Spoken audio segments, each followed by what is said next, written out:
पौड़ी के मुख्य शिक्षा अधिकारी मदन सिंह रावत पर गंभीर आरोप लगाते हुए अशासकीय विद्यालयों के प्रबंधकों के संगठन ने मोर्चा खोल दिया है।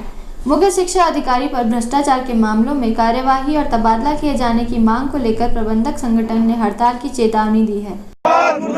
मदन सिंह रावत मुर्दाबाद, मुर्दाबाद। मदन सिंह रावत मुर्दाबाद। मुख्य शिक्षा अधिकारी मुर्दाबाद, मुर्दाबाद। भ्रष्टाचार शिक्षा अधिकारी मुर्दाबाद, मुर्दाबाद। भ्रष्टाचारी शिक्षा अधिकारी भगवान Singh Pauri Garhwal report. DAV inter college Pauri में संपन्न हुई प्रबंधकों की बैठक में फैसला लिया गया कि मदन सिंह रावत को पौड़ी जनपद से अन्यत्र स्थानांतरित किए जाने एवं उनके खिलाफ भ्रष्टाचार के मामलों में कार्यवाही होने तक वे आंदोलनरत रहेंगे। आरोप लगाए गए कि अशासकीय विद्यालयों में चुनाव न होने देने, जबरन प्रबंध संचालकों को बैठाने, हाईकोर्ट के स्टे के बावजूद नियुक्तियां करने, हाल ही में चौबट्टाखाल विधानसभा के विधायकों में एलईडी घोटाले में दोषी पाए जाने समेत नियुक्तियों हेतु स्टिंग में पैसा लेते हुए दिखाई देने और सभी भ्रष्टाचार और हरधर्मिता के मामलों पर चर्चा की गई। सभी प्रबंध जुलूस की शक्ल में मंडलीय शिक्षा निदेशक कार्यालय पहुंचे और सीईओ के खिलाफ नारेबाजी करते हुए मंडलीय शिक्षा अधिकारी के प्रतिनिधि को मदन सिंह रावत पर आवश्यक कार्यवाही किए जाने हेतु ज्ञापन सौंपा। इनके साथ पहले बार बैठे थे हम। उन्होंने हमसे वादा किया।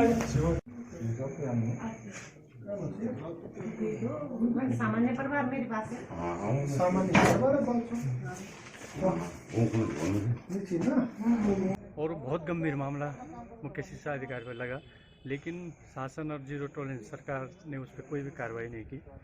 और अभी वर्तमान में ये जो चौबट्टाखाल विधानसभा है, वहाँ विधायक जी ने अपनी विधायक निधि से ई लर्निंग की एलईडी लगवाई थी और उसमें भी कार्यदायी संस्था मुख्य शिक्षा अधिकारी को बनाया गया था। मुख्य शिक्षा अधिकारी द्वारा जो उस एलईडी लगाई गई उसमें इतना बड़ा घपला हो रखा है कि जो एलईडी 2002 में बंद हो चुकी है, जो कंपनी अपट्रॉन, उसके एलईडी लगाए गए वहाँ, उस पर विद्यालयों के द्वारा शिकायत की गई और आपके माध्यम से फिर एक बार फिर वो मामला उठा और उसमें जिलाधिकारी द्वारा पूरी जांच कर दी गई है और वो जांच जो है मुख्य शिक्षा सचिव को पहुंच गई है देहरादून। उस पर देखते हैं कि जीरो टॉलरेंस क्या कार्रवाई करती है।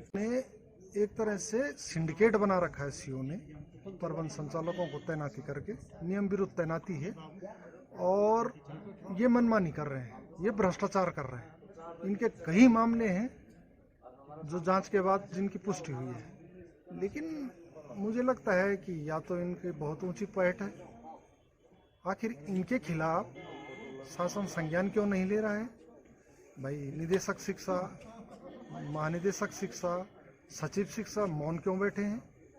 और हमने कई बार चिट्ठियां लिखी हैं, पिछले 2 साल में इनके खिलाफ 20 मामलों में जांच के आदेश हुए हैं, लेकिन एडी गढ़वाल मंडल उन जांचों को दबा दे रहे हैं और ये बिल्कुल मिले हुए हैं और ये नियुक्तियों में लेके तमाम कारणों में ये सीधे सीधे इन्वॉल्व हैं और इनकी कार्यशैली पहले भी विवादित रही है। और हम कह रहे हैं कि इनके खिलाफ जांच करो, इनको हटाओ, है ना।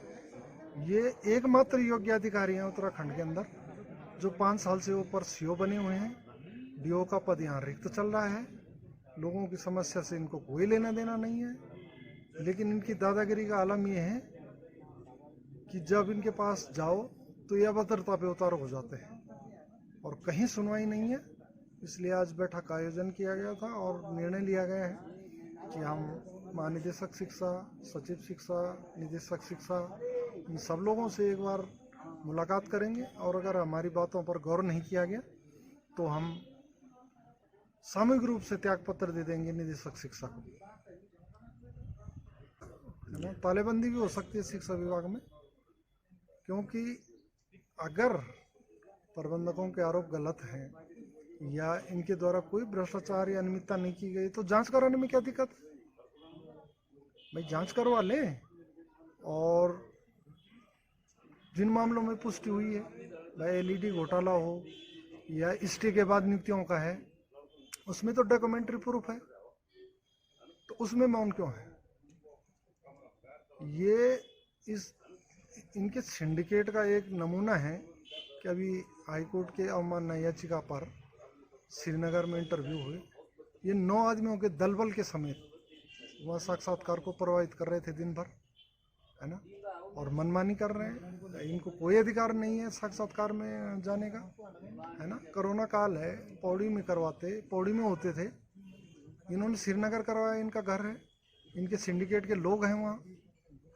तो बहुत अन्याय हो रहा है और इसके खिलाफ जबरदस्त आंदोलन किया जाएगा, ये तय हुआ है आज की।